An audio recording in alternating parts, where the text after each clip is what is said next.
Okay, so we're starting a new unit today. Our next little grouping is just 2 chapters, so chapters 7 and 8. So just a little schedule rundown for us. We're starting chapter 7 today. We're going to continue it on Monday. Wednesday is Cesar Chavez Day, so no school. And then the week after that is spring break. And then when we come back from spring break, we're actually going to have one more day of chapter 7. It's a little bit heavier of a chapter, so I gave us 3 days instead of 2. And then we'll switch over to chapter 8. But we're almost at spring break, which just seems kind of crazy. I don't know. As you guys are probably well aware, time seems to go real slow and real fast all at the same time right now. Okay. Let me get my slides up here.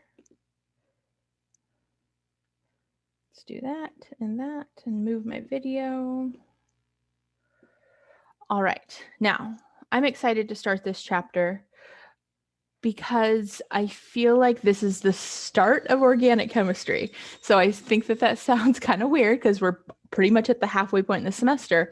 But our first unit, chapters 1, 2, and 3, was really a review of general chemistry and kind of looking at some of those topics from an organic perspective. And then chapters 4, 5, and 6 were definitely organic chemistry topics, but it was a lot of introduction and a lot of background information. Now, chapter 7, we're going to start our first reaction chapter.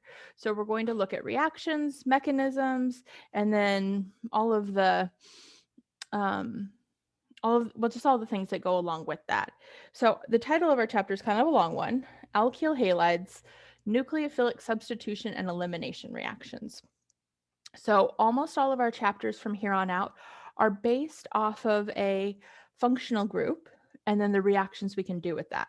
So this one is alkyl halide. So an alkane chain with a halogen attached to it, and then the reactions that can happen from that. And there's 2 types: nucleophilic substitution and elimination. So technically in this chapter, we're going to learn 4 main reactions. There's going to be a couple little side ones at the end, but 4 main ones. And so we're going to go into each of those in a lot of detail.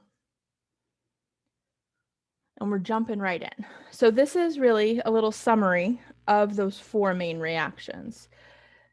And as we talk about these, we have to have certain language that we use. And, that goes along with every chapter. But of course, it's really important that we're all on the same page with the language that we're using. So here is a very generic version of the reaction we're doing. That is our alkyl halide. We are going to refer to this as our substrate.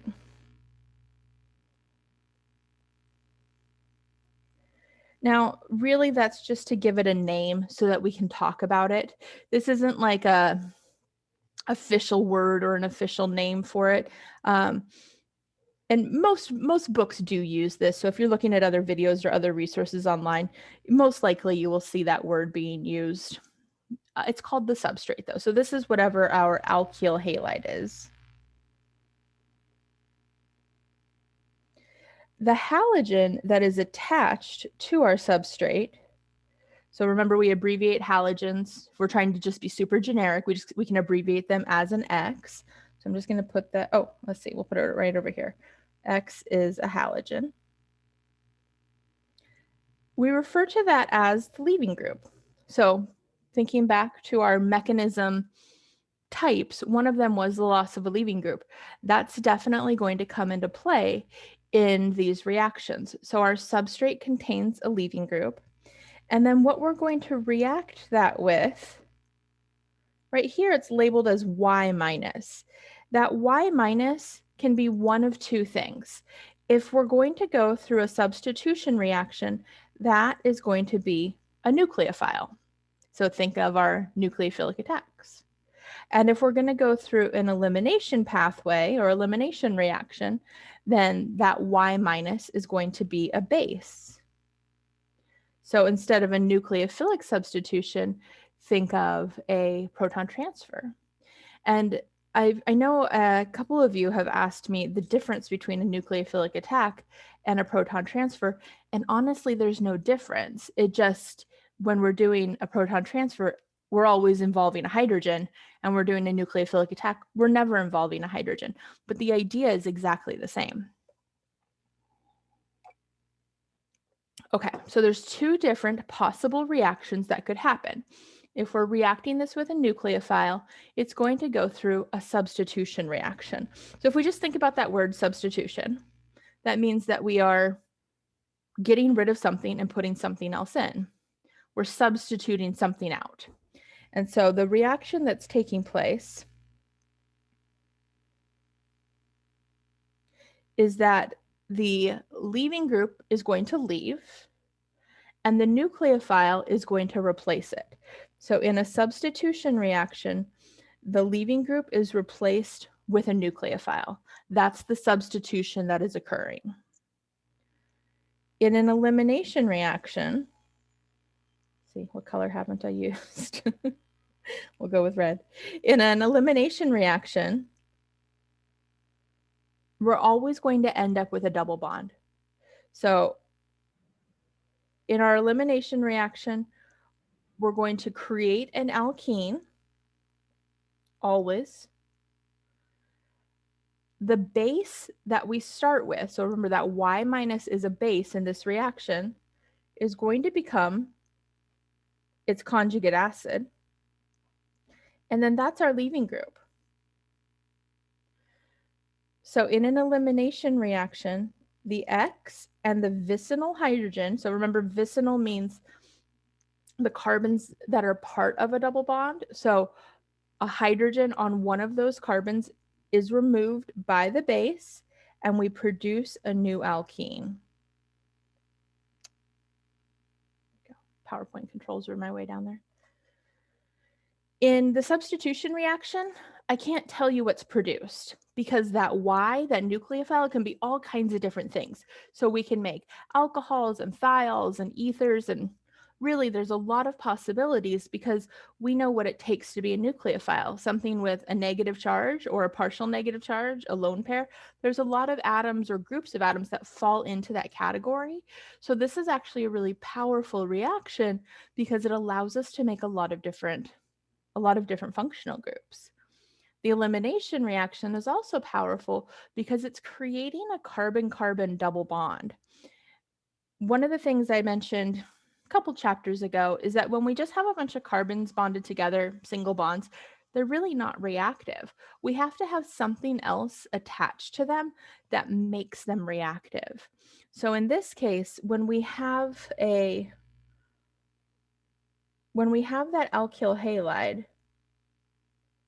we know that the halogen is going to be a little bit negative, the carbon's going to be a little bit positive because of that polar bond. That's what makes that carbon reactive. When we create that alkene, we still just have a carbon chain, but because we've added in that pi bond, we've created a nucleophile, we've created a reactive center. And chapter 8 is all about alkene reactions.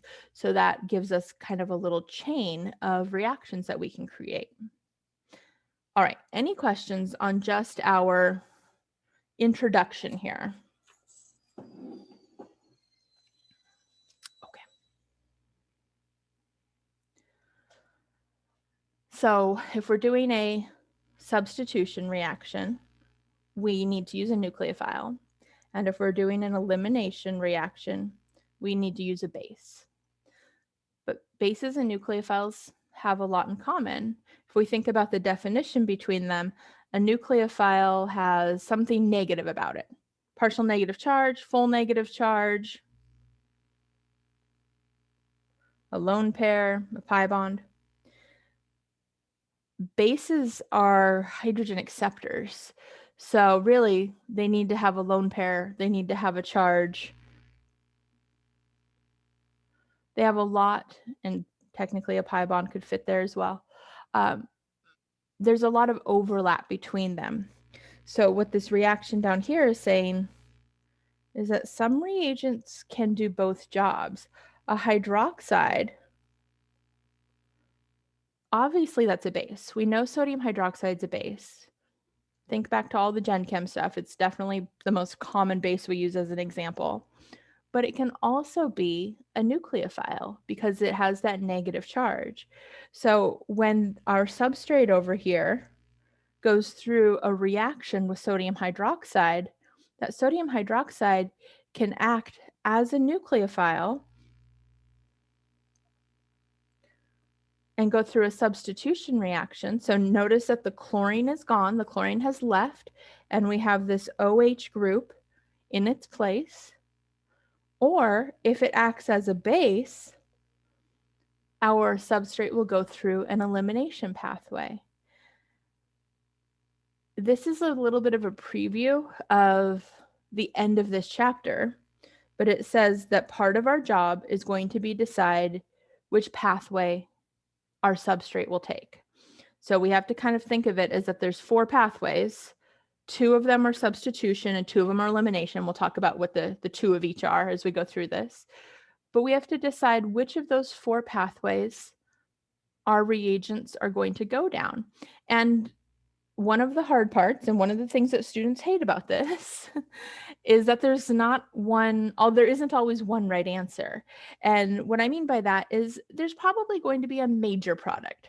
When we use the term major product and minor product, we're referring to percentages. So if we have a whole pile of product here and we say that 70% of them are this alkene and 30% of them are the alcohol, that means that the alkene is the major product because there's just more of it. So we're talking about it in terms of mass or volume size. So when we're trying to decide which pathway are these chemicals going to go down, we're generally looking for the major product. And there's going to often be more than one pathway that they will take because our reagents can do multiple jobs. Like it can be a nucleophile and it can be a base. So that is something we will investigate further, probably not till after spring break, to be honest, but we will get to that part of the chapter. All right, why are we looking at alkyl halides? What's the deal with the halogen itself? So I kind of drew that on the first slide. We have a carbon bonded to a halogen. It's going to give us a polar bond, which means that our carbon is partially positive. So the purpose of this halogen is that it's going to give that carbon the partial charge, which means that the carbon is now electrophilic. So that means that our nucleophiles are going to be attracted to it. Second reason, halogens are good leaving groups. And so that means that the halogen can take off, it can leave, and it leaves space for something else to bond to that positively charged carbon. The chart that's on here, this is straight out of your book, but it's showing us a bunch of acids and their conjugate bases. And let's see, I'm going to erase my weird little star over there. But I want to point out this column right here. So it has these listed from best leaving group to worst leaving group. So if we kind of put a little divider line in the middle there, everything on that top half are good leaving groups. That's what we would want to use. So notice that the first 3, iodine, bromide, chloride, are all halogens. There's a big weird one in the middle that we'll talk about towards the end of the chapter. And then water is also in there as well. And that's actually one we'll talk about towards the end of the chapter as well. But the first 3 are halogens. So halogens are good leaving groups because they're stable on their own. And that's where this is relating to acids and conjugate bases. When we did ARIO back in chapter 3, the whole purpose of ARIO was to look at conjugate base stability. The more stable a conjugate base was, the more, or the, let me rephrase that, that was not coming out right. The more stable a conjugate base, the stronger the acid it came from. So with that in mind, we have I- at the top. HI is the strongest acid on this list. At the very bottom, we have NH2, and we have NH3 as the weakest acid on this list. So we want to use the conjugate base of a strong acid as our leaving group. The idea behind this chart is that we want to have a stable ion as our leaving group because we want it to be able to take off and be happy on its own. There's kind of a whole chapter's worth of concepts tied up in this chart, though. This is pretty much all of chapter 3 in one chart. So it's kind of a heavy chart, kind of a heavy information here. But really what we need to know from this, kind of the takeaway, is that we want to use a stable base as our leaving group. And the ones we're going to see the most are those three: iodine, bromine, and chlorine. We do have a new functional group. We have these alkyl halides. And so we got to talk a little bit about some labeling and then a little bit about some nomenclature.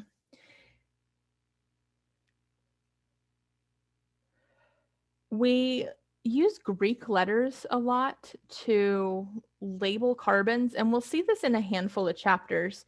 And really, it's a way for us to say the beta carbon instead of saying the carbon bonded to the carbon with the halogen. So it's, just makes it faster. So the alpha carbon is where the halogen is attached, and then we just move out from that. So beta, gamma, delta, epsilon, as far as we need to go. Generally, we're just talking about alpha, beta, maybe gamma, but again, it's just a labeling thing. It's not something that gets used heavily. Primary, secondary, tertiary, we've seen those words before. We used them to label our carbocations. Essentially, it's the exact same label. So we're looking at the alpha carbon, so the carbon where our halogen is attached, and we're looking at how many carbons is that alpha carbon bonded to. So a primary alkyl halide is bonded to 1 carbon. A secondary alkyl halide is bonded to 2 carbons. And a tertiary is bonded to 3. This is going to be really important in this chapter. We're going to use those 3 terms, primary, secondary, and tertiary, to describe the substrates that we're reacting. And we talked about that there's going to be 4 reactions, 4 pathways. Which pathway it goes down is going to come down to whether we have a primary, secondary, or tertiary. So those labels are going to be real important for us. Questions at all about either one of those labels, the Greek ones or the number ones?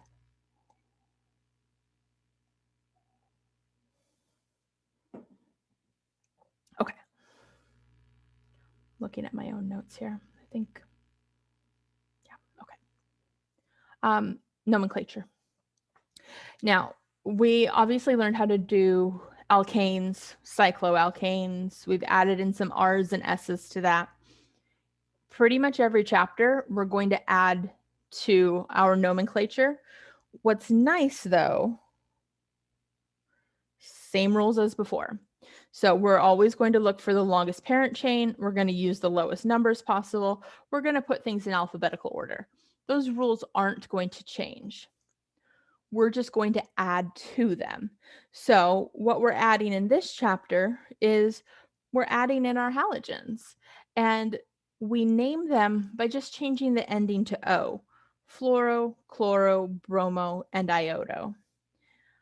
But we're going to number the chain. We're going to say where that halogen is located. So if we look at this one down here, on carbon 2, there's a methyl group and a bromine. 2 bromo, 2 methyl, pentane. And the bromine gets listed first because of alphabetizing. So let me draw one. We'll do one real quick here.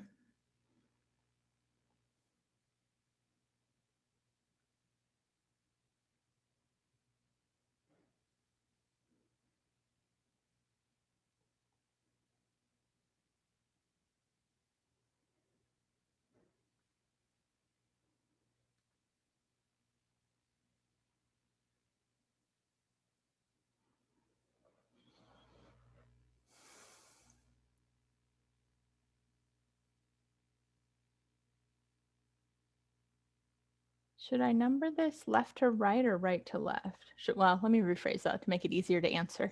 Should I start numbering this on the left or should I start numbering it on the right? The left. I think so too.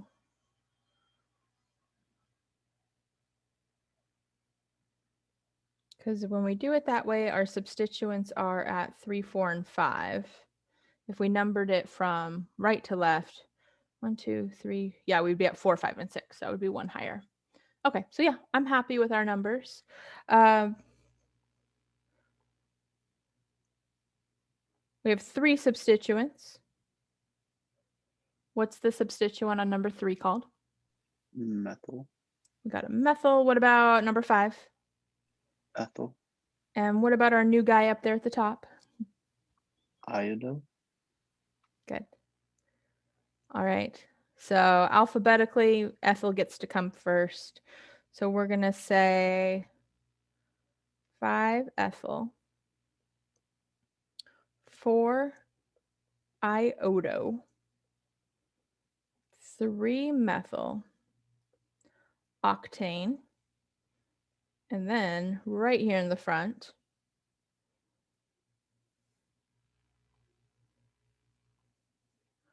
how many stereocenters are in this molecule? Let's ask that real quick. Or chiral centers.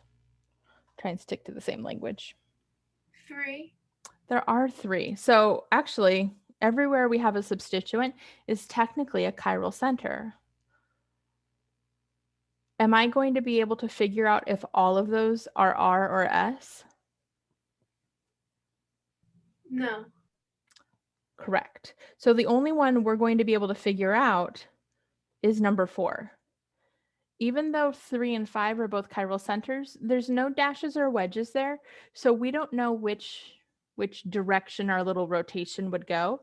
It's not specifying one type of chiral center. But number 4 does have a wedge, so we can figure out what it is. So we know that there's a hydrogen hiding in the back, which would be our 4th priority. Iodine is definitely our 1st priority.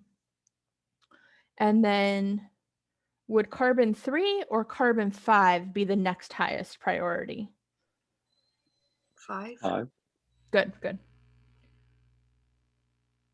So it's R. It is R. So we do 1, 2, 3.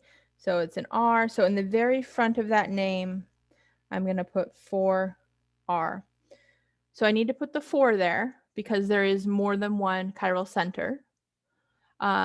If the methyl and the ethyl weren't there, then we could just put an R because there would only be one chiral center, so we wouldn't need to specify where it's located. But because there is more than one, we do need to put that. Any name questions?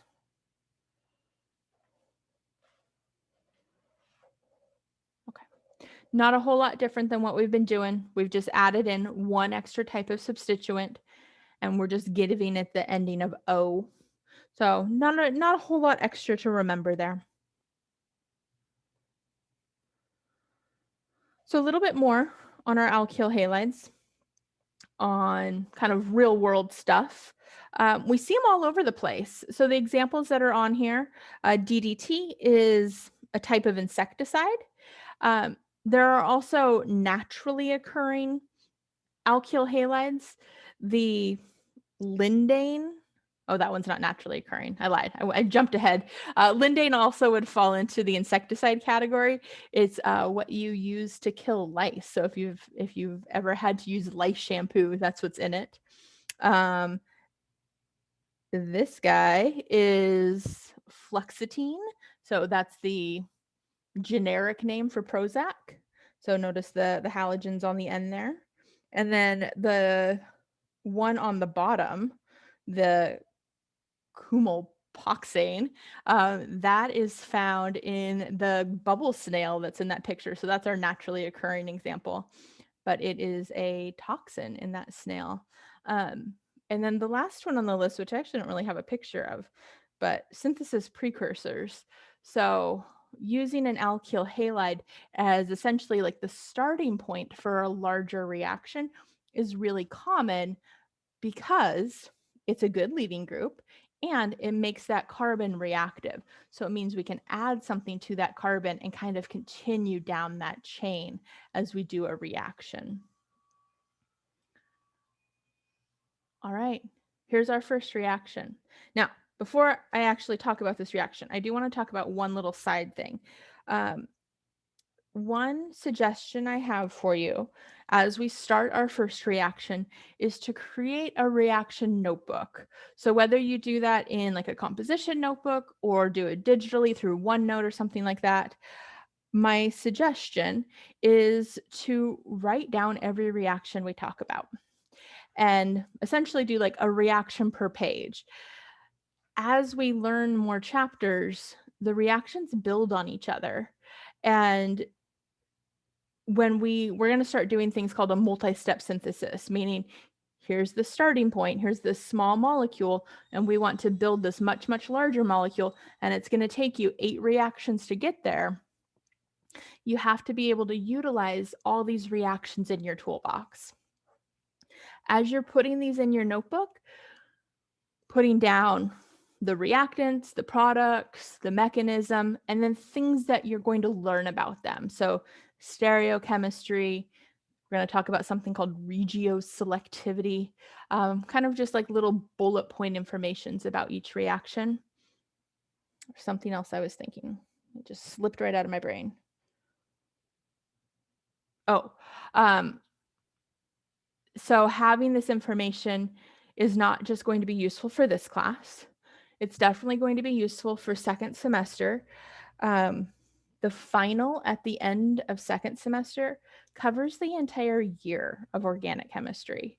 So it will definitely help you study for that final exam.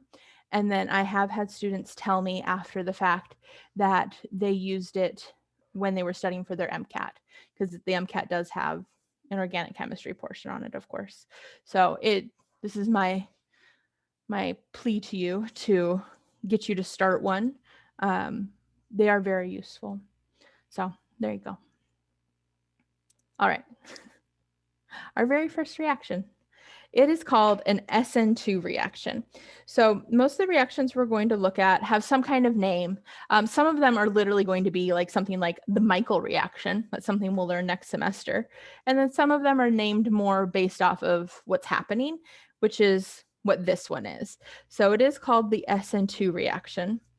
The S stands for substitution.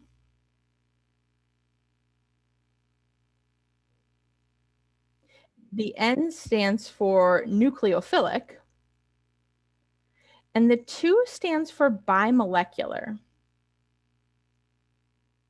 So that has to do with how many steps are happening at the same time. It also is going to come into the rate law that we're going to look at on the next slide. So this slide is showing us the overall reaction as well as the mechanism. So we have our substrate. Let's try and figure out how to circle this thing. I'll circle it, but I think I'll probably going to erase my circle. That is our substrate. So of course we're looking at something real small to start with, but we have a methyl group bonded to a bromine, and that bromine is our leaving group. Reacting with that is our nucleophile. So let's see, do I have a blank? Okay, I just wanted a blank slide.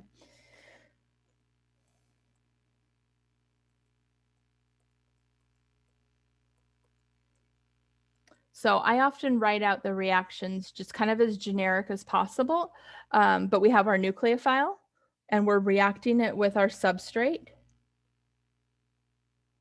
And our substrate has that leaving group halogen attached to it. And what we're going to end up with is our carbon group bonded to that nucleophile, and the leaving group is off on the side.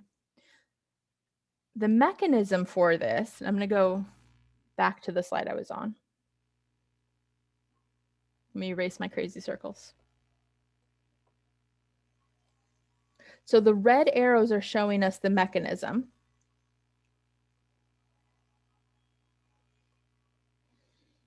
So we have 2 arrows. We're going from the nucleophile to that carbon, What type of mechanism step is that?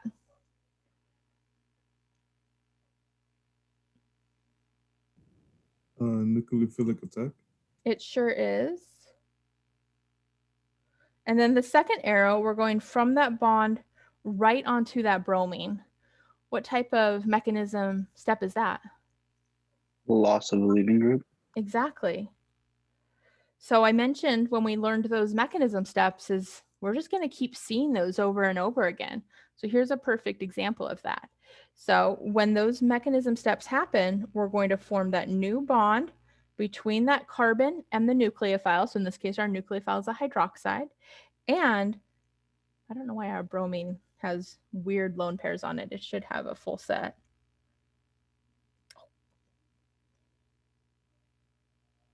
Give it its full set. Our bromine gets its last lone pair, becomes a bromide ion. Questions about the mechanism or the generic reaction? Wait, so this is just an example of one? Yeah. So what we have to have, the requirements to do this are we have to have an alkyl halide, and we have to have something that can act as a nucleophile. So there's a lot of things that can be a nucleophile, but we've seen a hydroxide, and we'll kind of add to this list as we go through it.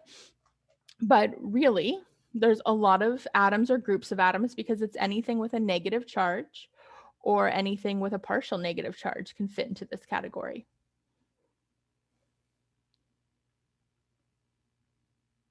Is there always going to be a leaving group in this one? Yes, it is a requirement.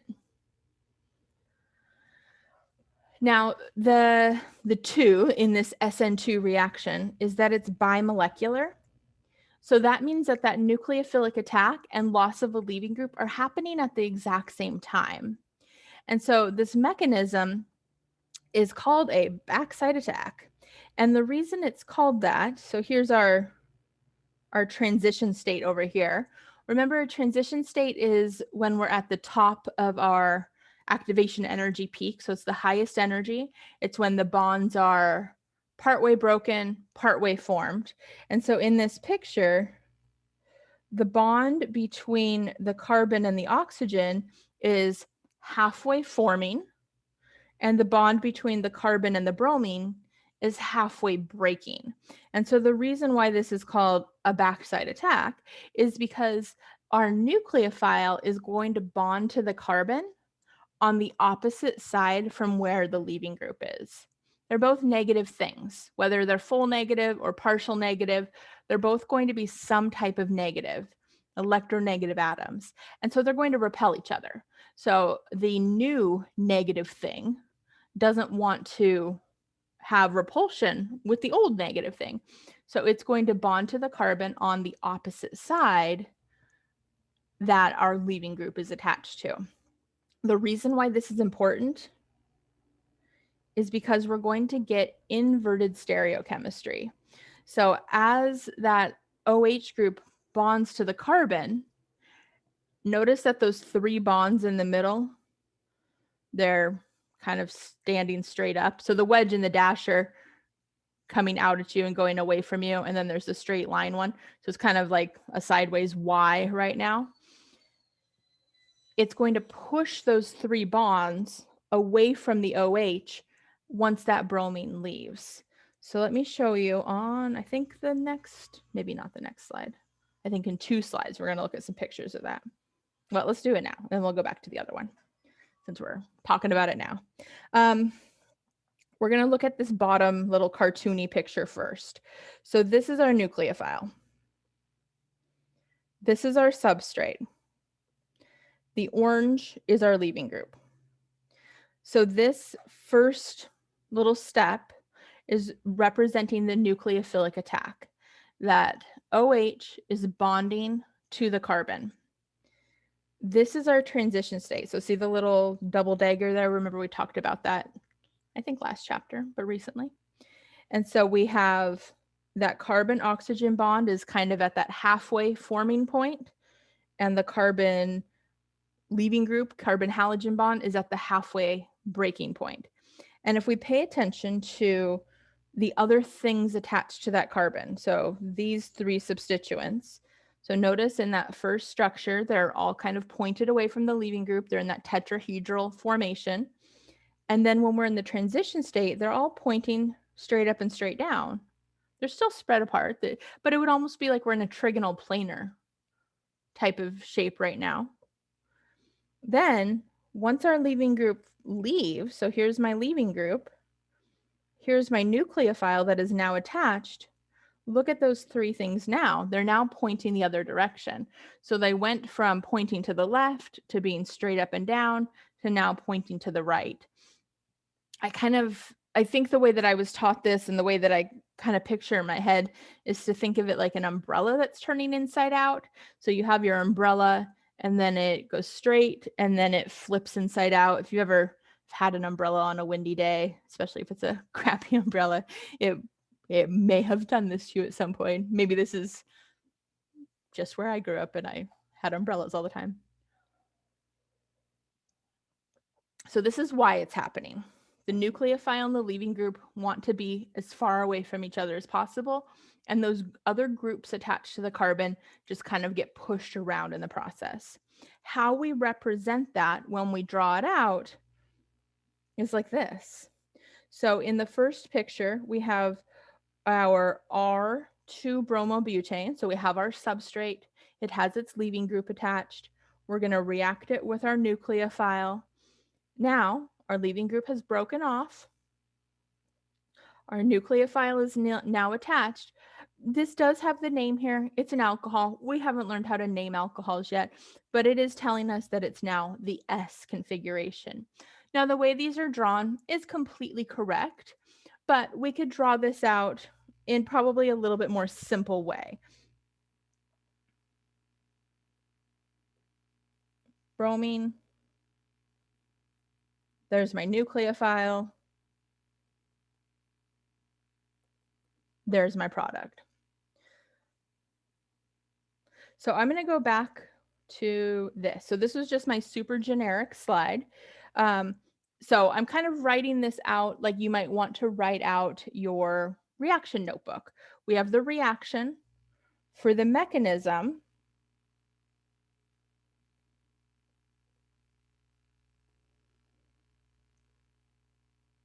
we're going to go from the nucleophile to the carbon. We're going to break that bond.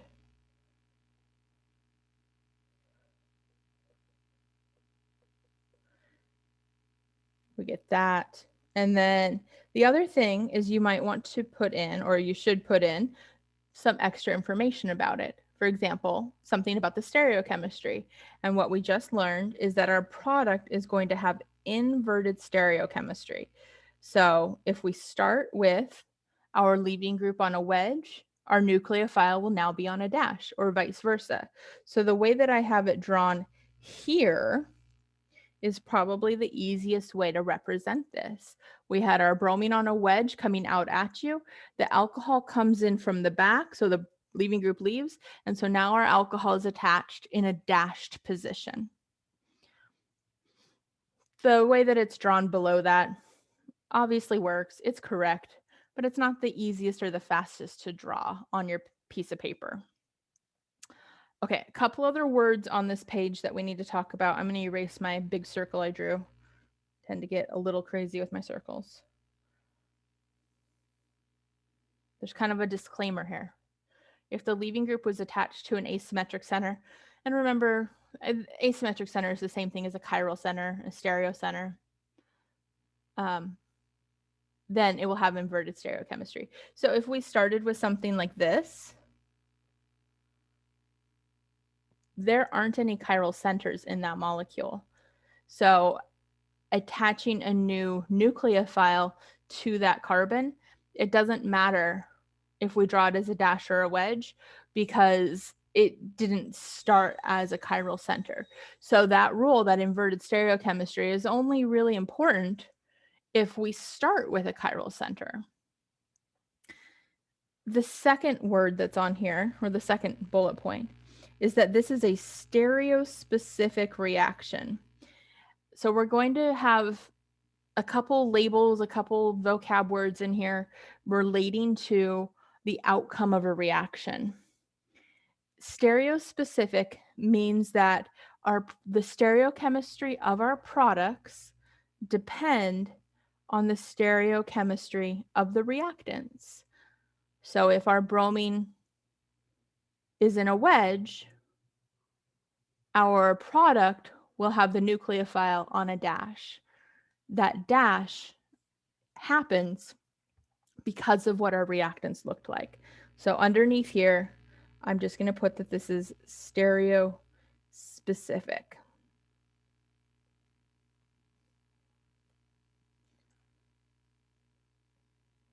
Okay, I know I'm doing these slides a little out of order, but we need to go back to the one I skipped. So here's the one I skipped. It's given us a rate law. We're not doing math, I promise. But why we're looking at the rate law is to emphasize that this is a bimolecular reaction, which means that the concentration of the alkyl halide, which is our substrate, and the concentration of our nucleophile are going to be important. They're both involved in the rate determining step. It's only a one-step reaction, and we're doing two things at once. We're doing that nucleophilic attack, and we're doing that loss of a leaving group all at once, bimolecular, and so both concentrations are important. That's literally the definition of a second order reaction. We have two things in the rate law. So knowing that it is second order, or knowing that the concentrations of both of those will affect the rate, is going to be important. So let me tell you kind of what I mean by that if we say that. So in this reaction, if we doubled the concentration of our alkyl halide, it's going to make the reaction rate, or make the reaction go twice as fast. And if we take the concentration of our nucleophile and we cut it in half, it's going to make the reaction go half as fast. Now this is important, and it might seem kind of silly, but in some of the reactions, only one of these concentrations is actually going to come into play. So in this one, they do both come into play. They do both affect the reaction because it is a second order reaction. Okay, I do have, let's see, I think we can fit it in up here. Let's move my SN2 label down a little bit. I do have one practice one, which is actually why I had this slide in the first place. So on our next test, one of the ways that you will see problems presented is like this. You're going to see your reactant, so in this case, our alkyl halide substrate. On the arrow, you will see the reagent, and then you'll see a box. So I will refer to these as box problems. In box problems, you might have missing reactants, missing reagents, or missing products. And let me put in those words I'm using. This is our reactant. This is our reagent. So both of those would be referred to as like starting materials. It's what we're starting the reaction with. The two terms there, though, reactant is usually referred to as whatever the carbon thing is, and then reagents are whatever we have to add to it that's not organic, that's not carbon based. Those aren't like set in stone definitions, but that's generally how we utilize them. And then this is just our product. It doesn't get like anything special. But so on the test, you might be given reagents and a product and you're filling in the reactant, or you might be given reactants and product and you have to figure out, okay, what reagent do I need to add to make that happen? In this one, we have the reactant, we have the reagent, and we're filling in the missing product. So for this reaction, And we've only learned one reaction so far, so we definitely know what's going to happen here. But how we would approach problems like this is we have to look at what's given to us. And we can see that we have an alkyl halide, and we see that we have this hydroxide. And so we know that that hydroxide can act as a nucleophile. We know it can actually act as a base as well. We haven't gotten to any reactions where that can happen yet, though. But with an alkyl halide and a nucleophile, this fits our SN2 rules. We have a nucleophile, we have an alkyl halide. And so when we combine those together, we know that that hydroxide is going to take the place of the chlorine. That's the substitution that's happening. That chlorine was on a dash. So how am I going to connect my OH over here? Wedge. As a wedge. Do we need to add arrows as well or no? So it depends on what the question's asking you. If it's a box question like this, you're just filling in the missing reaction. If it says show the mechanism for this reaction, then that's when you would include in arrows. Okay. Any other questions on that one? Oh, we don't have to show like the chlorine with the negative charge either, right? We just have to show the final product is. That is a good question. So yeah, technically there is a chloride ion here as a product as well. We don't really care about him. So usually we are only showing the organic product. We don't generally show the leaving group as a product. So it wouldn't be wrong to include it, but if you left it out, I'm not going to mark you wrong for it. There's just not something that we need to include. Anything else? Okay. So a little bit more on our SN2 reaction. We're going to have these 4 reactions that are all very similar. They all require an alkyl halide, and they all require either a nucleophile or a base. And we know there's a lot of overlap between those two. So we have to have something that kind of separates them or allows us to say it's going to go through one path or the other. And one of the things that's going to help us make that decision is the substrate itself.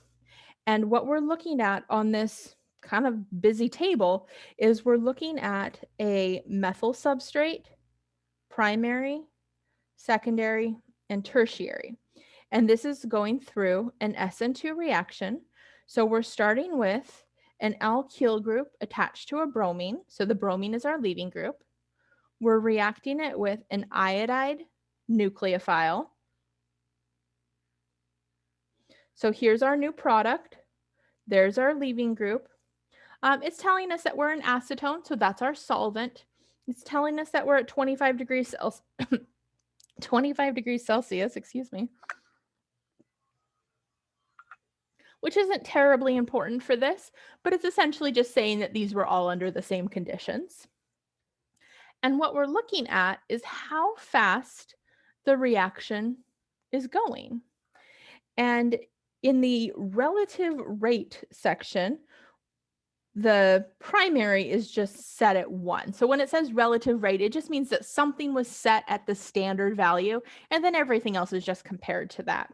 So what this tells us is that when we have a methyl substituent with a halogen, it's by far the fastest, 145 times faster than a primary. And then when we have a secondary, 0.008, so like 1,000 times slower, maybe not 1,000. I was trying to do the math in my head and I overshot it, but a lot slower than a primary.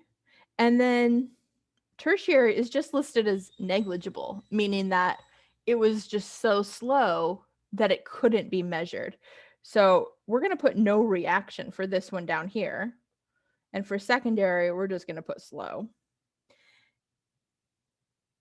What that half of the table is telling us is that when we have more substituents on that alpha carbon, the SN2 reaction rate is going to go slower. So that means that a methyl is the fastest, and then primary, and then secondary, and tertiary is just no reaction. The reason for this is because when we go through that mechanism, do a little erasing up here so I can draw in the mechanism. We're going to do that nucleophilic attack and loss of a leaving group at the same time. When that nucleophile comes in to bond to the carbon, if there's too much stuff in the way, it's not going to be able to react. If there's too much steric hindrance is the fancier way to say that. So the methyl group is the fastest because it has the least amount of steric hindrance. So if I go back here, we can add in methyl is faster than primary, which is faster than secondary, and our reasoning is sterics. As we add in more substituents, there's just more stuff in the way, and so it slows that reaction down. There's a whole other half of this table, though. So notice that here it's talking about alpha substituents. So the alpha carbon is where that halogen is bonded.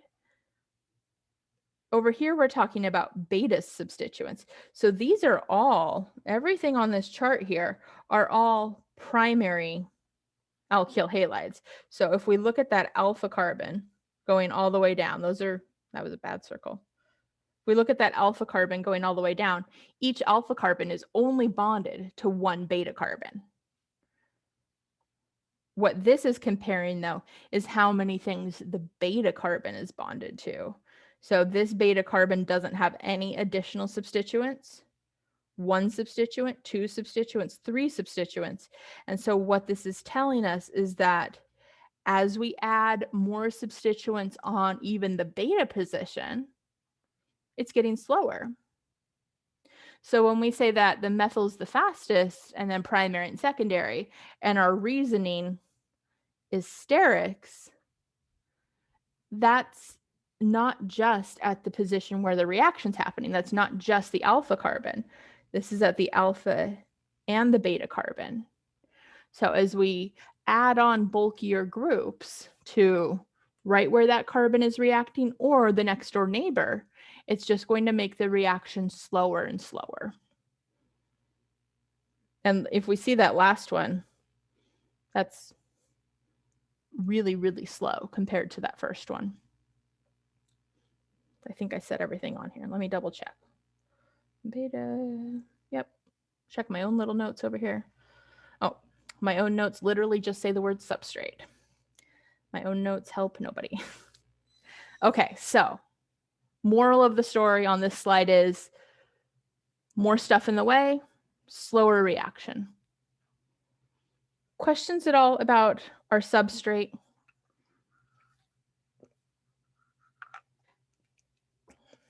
Okay.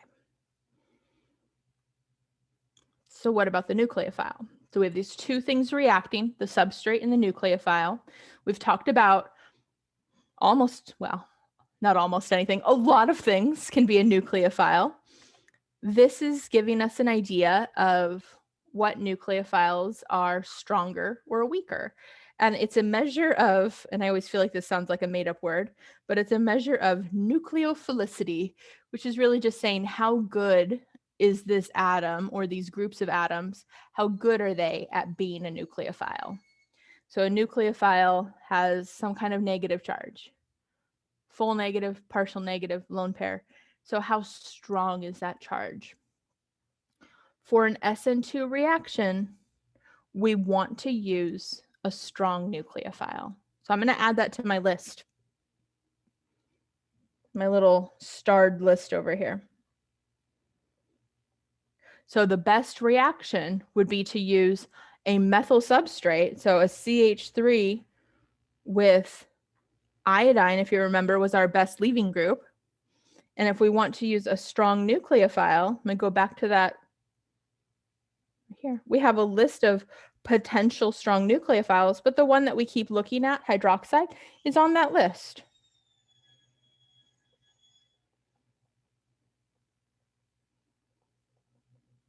So this would be a really good scenario. We have a methyl group with a good leaving group, a strong nucleophile, and it can go through that SN2 pathway. So this is best scenario.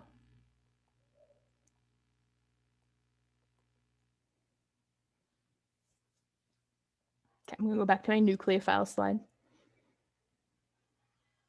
So how do we decide if something is a strong nucleophile?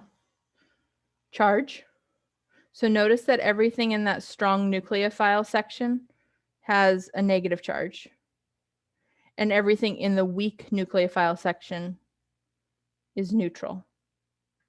Now, this is not something that has to happen. The lists that are in these tables are examples. This is not a list of everything that is a strong nucleophile or everything that is a weak nucleophile. These are just examples of things that do fall into these categories. The second thing on that list is polarizability. So you learned that word back in general chemistry when you learned about London forces. And polarizability, I always think of it as how squishy is the molecule. Can you squish that electron cloud to one side or the other to make a charge stronger? So when we're talking about polarizability, this usually has to deal with something that's neutral. And if it's a larger group, so a larger atom or a larger molecule, that means that it's more polarizable. So larger equals more polarizable, which for our cases here means a stronger nucleophile. So I'm going to add one more thing to our strong nucleophile category as an example of this. So let's look at what's in our strong nucleophile category first. Our halogens are down here. We have negatively charged oxygens, so whether that oxygen is bonded to a hydrogen or another carbon group. We have a cyano group. And then we have some sulfur groups, so sulfur with a hydrogen or sulfur with a carbon group.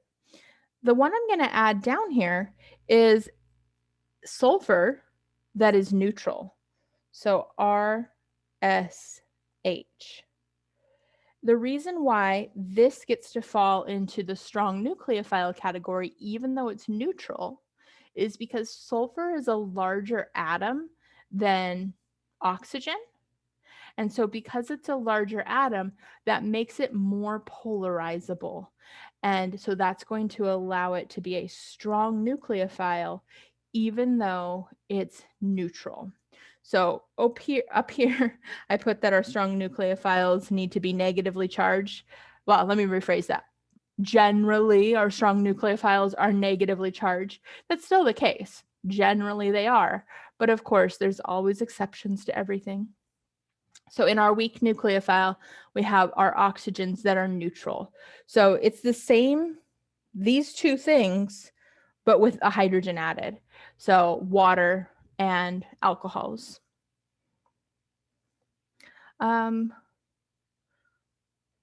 Let me do a little example. Let's see.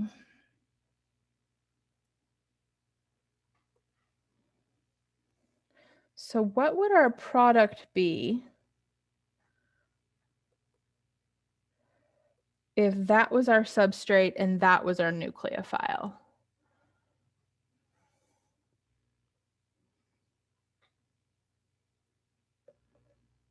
So we're still going to keep the same carbon chain. That hasn't changed.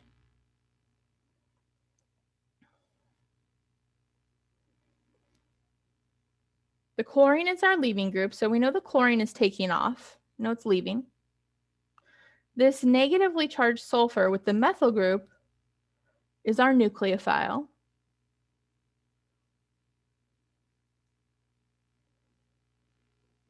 So attached right here is going to be the sulfur bonded to that methyl group. So any of those nucleophiles could be used, and all we're doing is replacing our leaving group. So we're just going to draw a new bond between our alpha carbon and that nucleophile. So in this case, that sulfur with the methyl group attached to it. I have a quick question. Yeah. So for these reactions, the nucleophiles always gonna bond to the carbon? Mhm, mhm. Okay. Yep, Thank and you. it's always going to, for an SN2 reaction, it's always going to bond to the carbon where the halogen was attached. Okay, perfect. Thank you. Any other questions? So where does the Cl go? So that's a good question. So we could definitely draw it in as just kind of floating off on the side over there. But because it's not part of the carbon structure, we don't always show it. So it might seem like there's missing products as we're looking at what's being made, but it's because it's not the organic product, so we don't really care about it. Okay, thank you. You're welcome.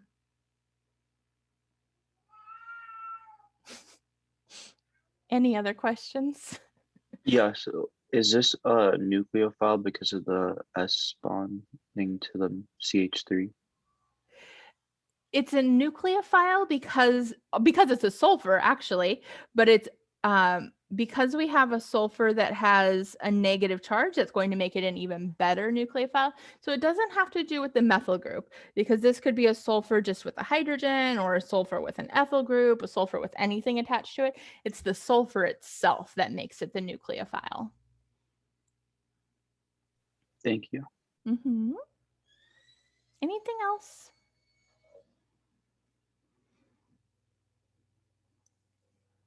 Okay, so we have one more thing to talk about with SN2 reactions.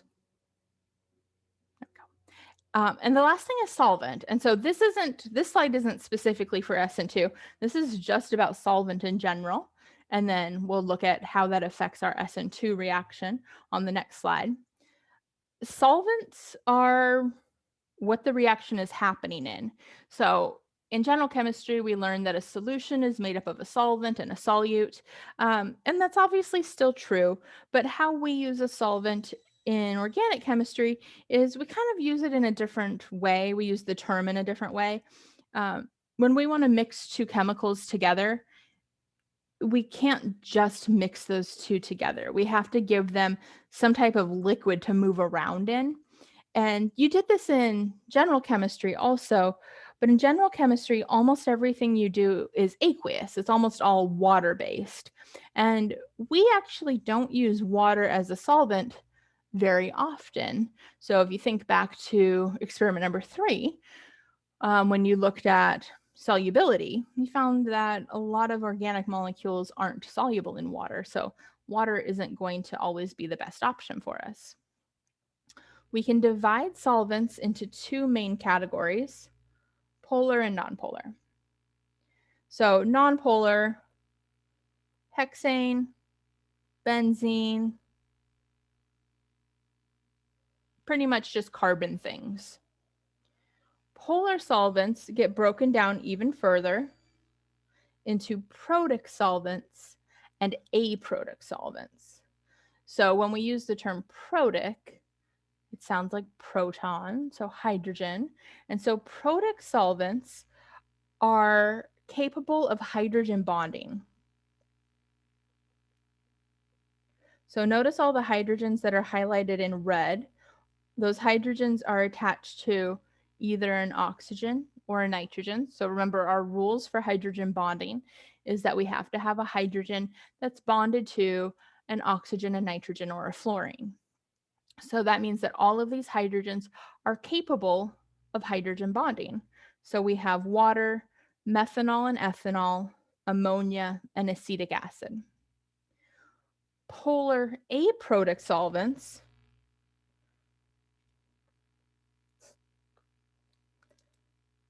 no hydrogen bonding. So they don't have any hydrogens that are bonded to oxygens, nitrogens, or fluorines. There's still oxygens and nitrogens, and there's still hydrogens, but they're not bonded together.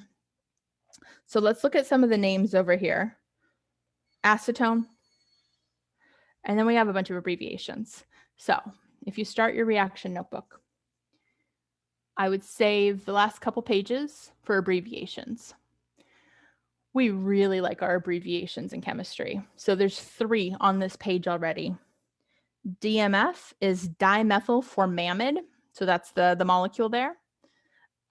So as you're doing abbreviations, you could draw out the structure, put its full name, kind of whatever is going to help you remember it. Most of our abbreviations are for reagents and solvents, but they come up enough that you need to know them, but they come up infrequently enough that they don't stick in your memory that well because we just don't see them often enough. So it's kind of this weird in-between land where you need to know them, but you don't see them enough that they stick on their own. So having kind of a little go-to list is going to be useful. So DMF is one we will see. This one you probably won't ever see, to be honest, but HMPA, hexamethylphosphoramide. So the hexamethyl is because there's 6 methyls attached. And then that phosphoramide is that middle functional group. So that phosphorus bonded to an oxygen, bonded to a nitrogen. DMSO, definitely one we will see again. So dimethyl sulfoxide. So again, we have 2 methyls there, dimethyl, and then that sulfur oxygen double bond is a sulfoxide. And then the last one is acetonitrile. So a carbon nitrogen triple bond is a nitrile functional group. And then the aceto part is going back to some real old names. So it's the same thing with acetic acid over there. It's just kind of part of this old name structure that it just sticks around as a common name.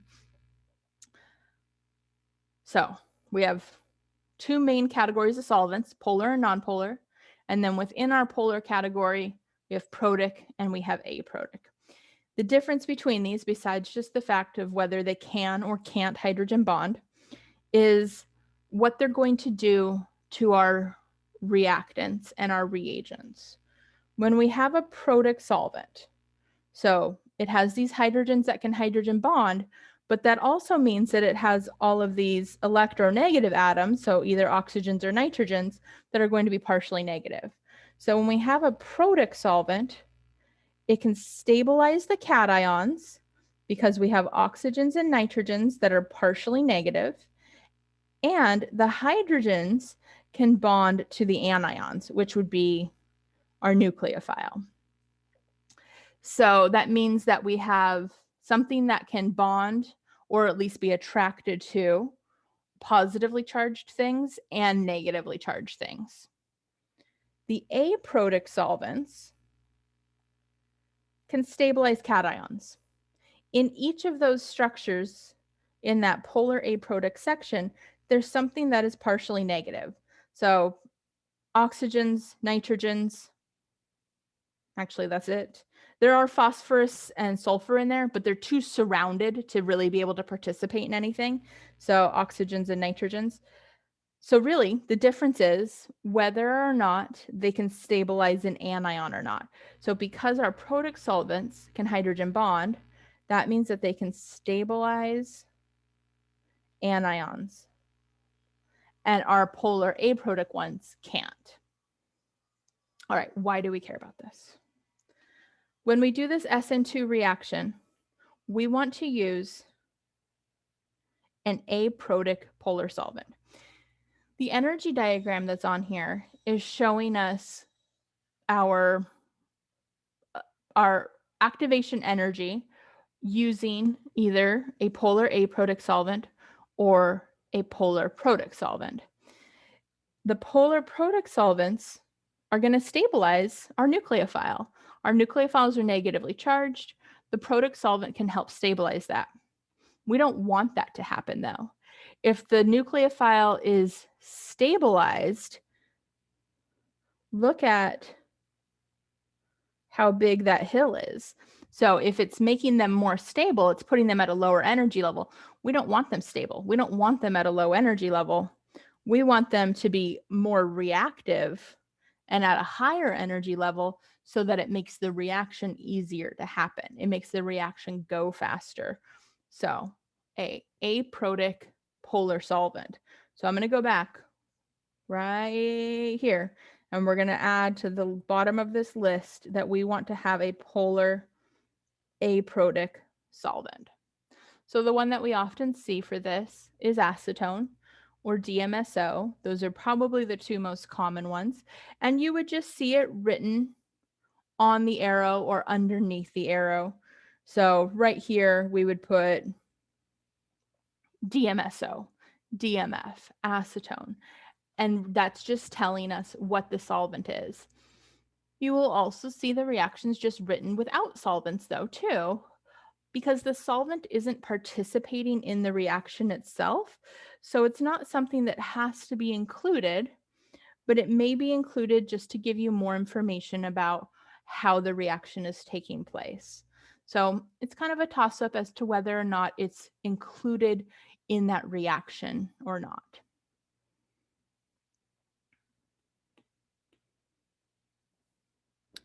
Okay, any solvent questions or any questions on SN2 in general here? Checking our time. So if we had a protic solvent, does that mean it's not going to be SN2? That's a great question. And I laugh because the answer is not that simple, unfortunately. So Okay. I know. So this little list that we made over here, well, let's go with this part of the list. So we made specifications on what we want the substrate to be, what we want the nucleophile to be, what we want the solvent to be. Those are all ideal conditions. If we have a different type of solvent, SN2 still could happen. It just might mean that it's going to happen more slowly. And so whether we're going to go through an SN2 pathway or the next one we're going to learn about is called an E2 pathway, really we have to have a couple things kind of push us the other direction. So if it's just the solvent that's not ideal, that's probably not enough to force it down a different pathway. It might just be enough to make the reaction go slower than what we would want. Okay, thank you. And so these are in order of importance. So meaning that we would always look at the substrate first, then we look at the nucleophile, and then if we have to, we look at the solvent. And that's something we'll talk about towards the end of the chapter as well. But that the solvent is really going to control more about the speed as opposed to what reaction type it will kind of push it down. Good question. Loaded question. You just didn't know. Anything else before we move on to our next reaction type?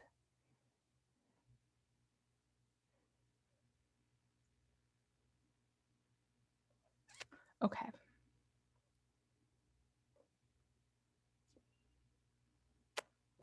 So reaction number 2 is called an E2 reaction. So the E stands for elimination, and the 2 still stands for bimolecular. Bimolecular. So we're kind of grouping these together. We're also going, the other two that we'll look at are called SN1 and E1. So those both have ones in their name. So we're grouping them based off of reaction kind of mechanism styles, I guess might be a way to say it. But these two that we're looking at today are both bimolecular. So meaning everything's just going to happen at one time. So here's what we need to do this reaction. Here's our substrate with a leaving group attached. Now notice this is a bigger example. We generally use small molecules as our examples. This is, for an E2 reaction, this is a small molecule. Having more substituents on this one is going to be better. And so that's one of the things that's going to make SN2 and E2's opposites from each other. We're reacting it with a base. Now I know on the last couple slides I called hydroxide a nucleophile, but remember that that's one of our overlaps. It can actually act as both. So in an E2 reaction, it is acting as a base. So we're starting with a substrate, which is an alkyl halide. We're reacting it with a base. What we're going to make is an alkene, so a carbon-carbon double bond. This is the conjugate acid of whatever base we started with. So our hydroxide gains a hydrogen to become watered. That's its conjugate acid. And then this is our leaving group. So that is our overall reaction. We start with an alkyl halide. When we react it with a base, we make an alkene and the other stuff. And the other stuff is the base turning into a conjugate acid and our leaving group.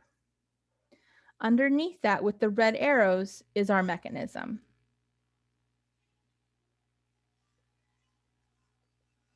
There's a lot happening. So there's 3 arrows. There's 3 things happening all at once here. So let's see. This arrow right here, our base is grabbing onto that hydrogen. So what type of mechanism pattern is that? Electron transfer? So it is a proton transfer. Proton transfer, yeah.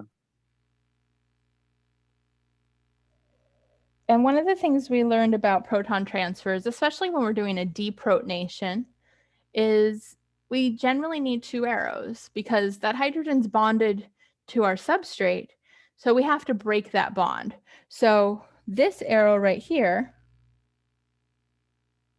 is breaking that bond, and it's putting those electrons between those 2 other carbons.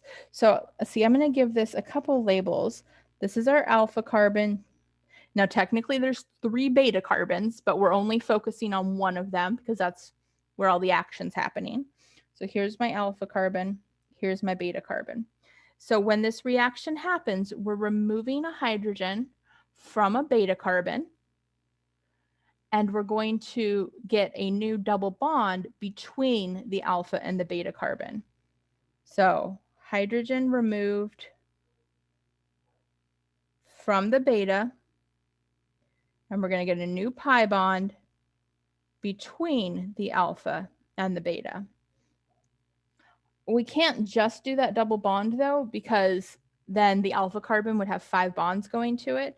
So that last arrow right here, that bromine is our leaving group. We have loss of a leaving group. It's taking off and taking those electrons with it. So within our carbon structure though, we're going to form a new double bond between the alpha and the beta. Now, the example we're starting with, all 3 beta carbons are methyl groups. So we could have drawn that beta carbon going to any of those 3 methyl groups, and it would have been the exact same thing. If they're not all the same, we'll talk about that in a couple slides. But any beta carbon that has a hydrogen attached to it is a potential reactive site, is a potential spot to take that hydrogen from.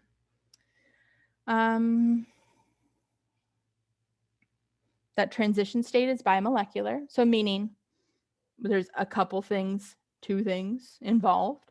So if we were to draw out the transition state for this, this one gets a little bit messier, but all of those bonds are going to be in the process of breaking and forming.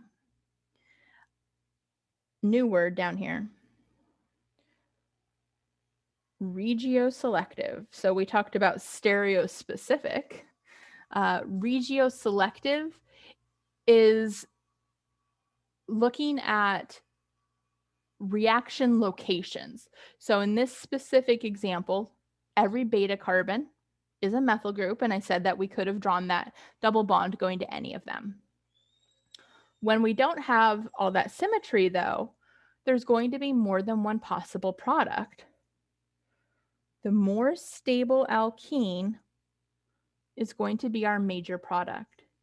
So that means that when we have more than one possible product, more than one beta carbon we could have our double bond going to, the alkene that's the most stable is going to be the product that forms in the highest amount. So the other products can still form. Those would be referred to as minor products, and they would be in smaller amounts. So it does say more stable alkene. We'll talk about what that means. Probably not till Monday because we're almost out of time, but we'll define what a stable alkene is in a little bit.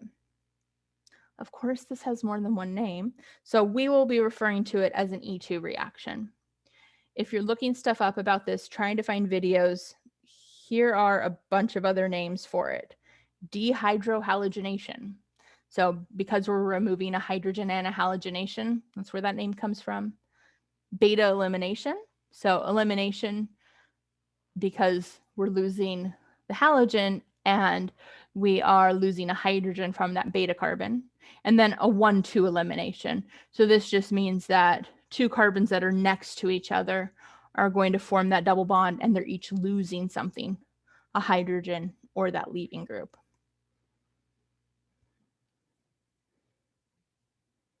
Rate law. So this is pretty much the same rate law we saw for SN2 reactions because they're both bimolecular. So it is also a second order reaction. And that means that if we change the concentration of the alkyl halide or that base, it will directly affect the rate. So cutting the concentration in half cuts the rate in half. Tripling the concentration will make the reaction rate go 3 times as fast. Substrate. So we said that with a substitution reaction, with our SN2 reaction, we don't want stuff in the way. So if we're trying to do a substitution reaction and we have a tertiary carbon, it doesn't happen. There's too much steric hindrance and our nucleophile can't bond to that alpha carbon. When we are doing a elimination reaction though, and now we're reacting it with a base, so this is still a tertiary carbon, but now we're reacting it with, we're reacting it with the hydrogen on the beta carbon. Let's try that label again. Oh, why won't you erase? Okay, I'll do it next to it. The beta carbon. Having those extra groups there isn't going to be a problem because our base doesn't have to get that close. So when we have a sterically hindered substrate, the E2 reaction is going to be a better pathway for us because there's less stuff in the way. Oh, no, that's not where we wanted to go. So our list that we made for SN2 is actually going to be the opposite for E2. So tertiary is the best, and then secondary, and then primary, and methyl is going to have no reaction, not just because it's just so slow, but methyl literally doesn't have any beta carbons to react with that hydrogen. So we want to have a more sterically hindered substrate to react in an E2 pathway. So when we've talked about that they have very similar setups, alkyl halide, something that can be a nucleophile or a base. Now we know that if it's tertiary, it's probably going to go through an E2 pathway. If it's primary, it's going to go through an SN2 pathway. So we're starting to make a little division between our two reactions we have so far. Okay. Can you give us an example, either like maybe next class if it's too late, like where you would differentiate between the E2 and the SN2? So yeah, let me find a little blank slide here. So if we have something like this,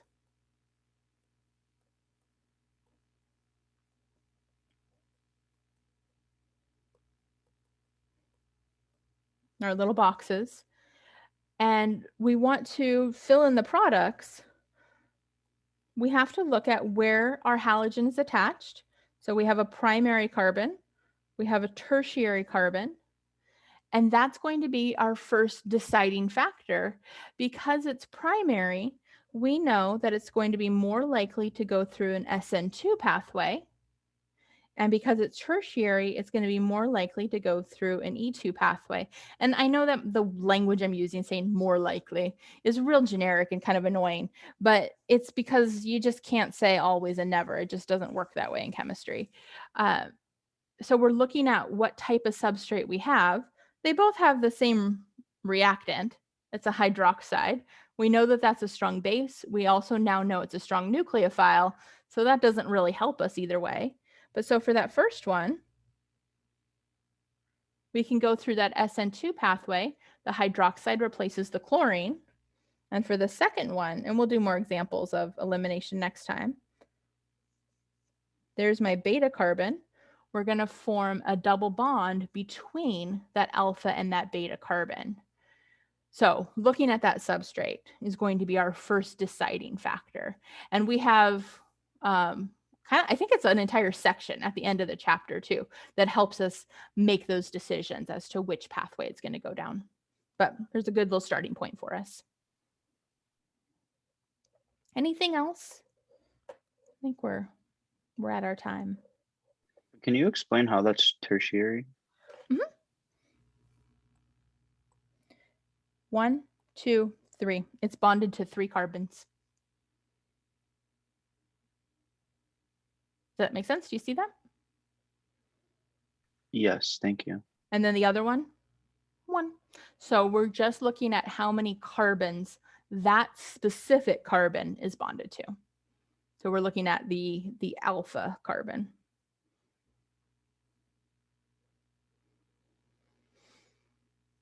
Okay, we will start. Where are we starting? We're starting actually with some alkene nomenclature on Monday, and then we'll get into some more details on E2, and then we'll start the other 2 pathways. But that is it for today for lecture. So go click on the Zoom link for lab. I will see you there in a couple minutes, and we'll talk about our next experiment. Thank you. Thank you, guys. Thank you. Thank you.